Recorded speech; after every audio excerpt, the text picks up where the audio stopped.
മോദിയുടെ പുതിയ നീക്കം, മൂന്നാം ഊഴത്തിലെ പുതിയ നീക്കം, അത് രാജ്യത്തെ ഞെട്ടിക്കുകയാണ്. EVM-ൽ ഇനി ഒറ്റ ക്ലിക്ക് മതി എന്നതാണ്. ഇതോടെ എല്ലാ വോട്ടും ഒരുമിച്ചു പതിയും. ഈ ശീതകാല സമ്മേളനത്തിൽ തന്നെ അത്തരത്തിലൊരു നീക്കം പാർലമെന്റിനകത്ത് ഒരു ബില്ല് കൊണ്ടുവന്ന് അത് പാസ്സാക്കിക്കൊണ്ട് മോദി തീരുമാനിച്ച് മുന്നോട്ടെടുക്കുമ്പോൾ തെരഞ്ഞെടുപ്പ് കമ്മീഷൻ പോലും ഇത് എങ്ങനെ ചെയ്തെടുക്കണമെന്ന് ആലോചിക്കുകയാണ്. സത്യം പറഞ്ഞാൽ മോദി ഒരൊറ്റ ചരടിലേക്ക് രാജ്യത്തെ കെട്ടിവലിച്ചെടുക്കുമ്പോൾ EVM-ൽ ചതി പറ്റി എന്ന് നാഴികയ്ക്ക് 40 വട്ടം പറയുന്ന കോൺഗ്രസ് ഇനി അത് തുടരേണ്ടുന്ന സാഹചര്യത്തിലേക്കാണ് പോകുന്നത്.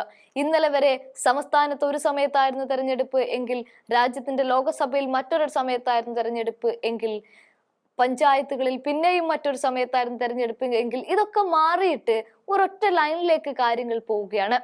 മഹാരാഷ്ട്ര നിയമസഭാ തെരഞ്ഞെടുപ്പിൽ ഉണ്ടായിട്ടുള്ള EVM-ലെ അട്ടിമറിയെ കുറിച്ച് കണക്കുകൾ ഓരോന്ന് പരിശോധിച്ച് ഒടുക്കം കോൺഗ്രസ് പറഞ്ഞ കാര്യങ്ങളിലേക്ക് ഇലക്ഷൻ കമ്മീഷൻ ഒന്ന് തലയാട്ടുന്നതിനിടയിലാണ് മോദി അടുത്ത ചില തീരുമാനങ്ങളുമായിട്ട് എത്തുന്നത്. ഇതോടെ രാജ്യം അമ്പരന്ന് പോവുകയാണ്. അതായത് പുതിയൊരു ബില്ല് പാർലമെന്റിനകത്ത് കൊണ്ടുവന്ന് പാസ്സാക്കാനുള്ള അന്തിമ തീരുമാനവും മോദി എടുക്കുന്നതോടെ രാജ്യത്ത് നടക്കാൻ പോകുന്ന അട്ടിമറിക്ക് കയ്യും കണക്കും ഉണ്ടാകില്ല എന്ന് തന്നെ പറയാം. എല്ലാം മോദിയിലേക്ക് കൊണ്ടെത്തിക്കാനുള്ള തീവ്രമായ ശ്രമമാണ് ഇതുവഴി നടക്കുന്നത്. ചെലവ് ചുരുക്കാൻ വേണ്ടി ഒറ്റ തെരഞ്ഞെടുപ്പ് നടത്തുമ്പോൾ അവിടെ മുന്നിൽ നിൽക്കുക ദേശീയ രാഷ്ട്രീയ വിഷയമായിരിക്കും. ഓരോ സംസ്ഥാനത്തിനും വ്യത്യസ്തമായ ഒരു രീതിയുണ്ട്. അവിടുത്തെ ഒരു പ്രാദേശിക പ്രശ്നങ്ങളുണ്ട്. അവിടുത്തെ ഭരണ രീതിയിലും അത് അലയടിക്കുന്നുണ്ടാകും. അത്തരം വിഷയങ്ങളെയാണ് പലപ്പോഴും സംസ്ഥാന തദ്ദേശ തെരഞ്ഞെടുപ്പുകളിലൊക്കെ കാണാൻ സാധിക്കുന്നത്. അതായത് സാധാരണക്കാരന്റെ പ്രാദേശിക വിഷയങ്ങളിൽ തന്നെ ചർച്ച ചെയ്യപ്പെടേണ്ടതുണ്ട്. അത് ചർച്ച ചെയ്യപ്പെടാതെ ദേശീയ രാഷ്ട്രീയത്തിലേക്കും അവിടുത്തെ വിഷയങ്ങളിലേക്കും മാത്രം കേന്ദ്ര ശ്രദ്ധ നൽകിക്കൊണ്ട് അത്തരത്തിലേക്ക് കാര്യങ്ങൾ നീങ്ങുമ്പോൾ സാധാരണക്കാരന്റെ പ്രശ്നങ്ങളൊന്നും ചർച്ച ചെയ്യപ്പെടാതെ വോട്ട് ചെയ്ത് പോരേണ്ടുന്ന അവസ്ഥയിലേക്കാണ് കാര്യങ്ങൾ നീങ്ങുന്നത്. അത് ഒരു തരത്തിലും ജനാധിപത്യ രാജ്യത്തെ പൗരന്മാർക്ക് ഗുണകരമാവില്ല. എന്നാൽ മോദിക്കും BJP-ക്കും അടുത്ത തെരഞ്ഞെടുപ്പിൽ അത് ഒറ്റച്ചരടിൽ കെട്ടിവലിക്കുമ്പോൾ ഗുണകരമായിരിക്കും. പഞ്ചായത്ത്, സംസ്ഥാന, ദേശീയ തുടങ്ങിയ വിവിധ തലങ്ങളിൽ വ്യത്യസ്ത വിഷയങ്ങളാണ് സാധാരണ തിരഞ്ഞെടുപ്പിൽ ചർച്ചയാവുക. ഒറ്റ തെരഞ്ഞെടുപ്പ് വരുമ്പോൾ ദേശീയ വിഷയം മാത്രം വോട്ടർമാരെ കൂടുതൽ സ്വാധീനിച്ചേക്കാമെന്നും സംസ്ഥാന പ്രാദേശിക ഭരണം നിശ്ചയിക്കുന്ന വിധിയെഴുത്തുകൾ അത് സ്വാധീനിക്കുമെന്നൊരു ആശങ്ക ഇവിടെ നിലനിൽക്കുന്നുണ്ട്.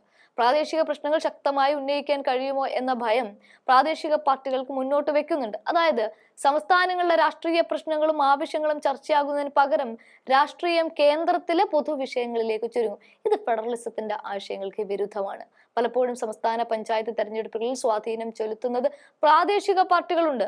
ദേശീയ പാർട്ടി അല്ലാത്ത ചെറിയ പാർട്ടികൾ, അവയ്ക്കൊന്നും നിലനിൽപ്പില്ലാതെ എല്ലാം BJP താമര ചിഹ്നത്തിലേക്ക് ഒതുക്കാനുള്ള മോദി ശ്രമമാണ് ഒരു രാജ്യം ഒരു തെരഞ്ഞെടുപ്പ് എന്നത്.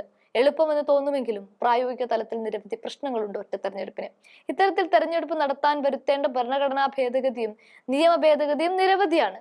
ഭരണഘടനയിലെ 5 അനുച്ഛേദങ്ങളും ജനപ്രാതിനിധ്യ നിയമവും ഭേദഗതി ചെയ്യണം.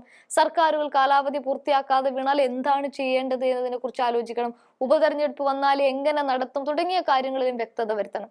ഒരു തിരഞ്ഞെടുപ്പ് നടപ്പാക്കാൻ സർക്കാർ തീരുമാനിച്ചാൽ നിലവിൽ 5 വർഷം പൂർത്തിയാക്കാത്ത സർക്കാരുകളുടെ ഭാവി എന്താണ് എന്നതടക്കമുള്ള കാര്യങ്ങളിൽ തീരുമാനമെടുക്കുന്നത് ഏറെ ബുദ്ധിമുട്ടുള്ള കാര്യമാണ്. 2022 ഡിസംബറിൽ 22ാം നിയമ കമ്മീഷൻ ഒറ്റ തെരഞ്ഞെടുപ്പ് നടത്തുന്നതായി ബന്ധപ്പെട്ട 6 സെറ്റ് ചോദ്യങ്ങളാണ് മുന്നോട്ട് വെച്ചത്. രാഷ്ട്രീയ പാർട്ടികളോടും വിദഗ്ധരോടും അക്കാദമീഷ്യന്മാരോടും ഉദ്യോഗസ്ഥരോടുമായിരുന്നു ചോദ്യം. ഇതിന്റെ അടിസ്ഥാനത്തിലുള്ള കമ്മീഷൻ റിപ്പോർട്ട് ഇനിയും വന്നിട്ടില്ല. നയം നടപ്പാക്കും മുൻപ് രാഷ്ട്രീയ പാർട്ടികൾക്കിടയിൽ അഭിപ്രായ സമന്വയം ഉണ്ടാക്കുക ഏറെ പ്രധാനപ്പെട്ട ഒരു കാര്യമാണ്. GST, ഒരു രാജ്യം ഒരു റേഷൻ കാർഡ്, ഒരു രാജ്യം ഒരു ലൈസൻസ് തുടങ്ങിയ പരിഷ്കാരങ്ങളുടെ തുടർച്ചയായി മാത്രമേ പുതിയ നീക്കത്തെയും കാണാൻ കഴിയൂ. പക്ഷേ അത് രാജ്യത്തെ നന്മയ്ക്കുതകുന്നതല്ല എന്നതാണ്